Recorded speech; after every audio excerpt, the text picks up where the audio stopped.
อยู่ตีในเมืองเปิ่นได้หลายเดือนโตใจยังเบาหันน้องปอกมาใจเบาหูวันนั้นทางว่าน้องอูหยอกเล่นกันถึงวันนี้โตใจได้กาเงาใจอยู่ตีกา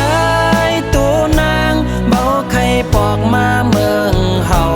กว่าเปิดน้องนั้นมีโพสำเป็นเสียทีเบาเหมือนใจคนนี้มันเบามีอีสังหือน้องได้กากอดมอนกึดอยู่ดีในใจ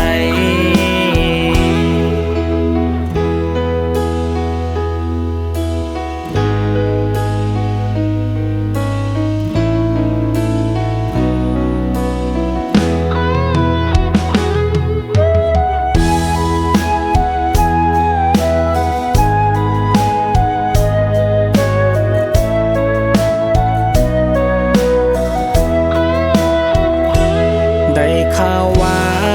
ตัวนางไปอยู่ตีในเมืองเปิ่นได้หลายเดือนโตใจยังเบาหันน้องปอกมาใจเบาหู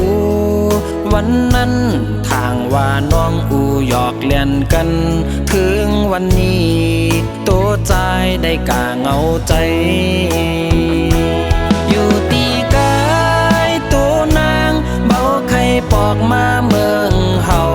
กว่าเปิดน้องนั้นมีโพสำเป็นเสียทีเบาเหมือนใจคนนี้มันเบามีอีสังหือน้องได้กากอดมอนกึดอยู่ดีในใจอยู่ตีกา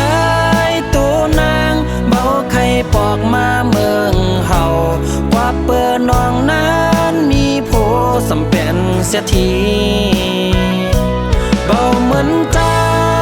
คนนี้มันเบามีอีสังหือน้องได้กากอดมอนกึดอยู่ดีในใจ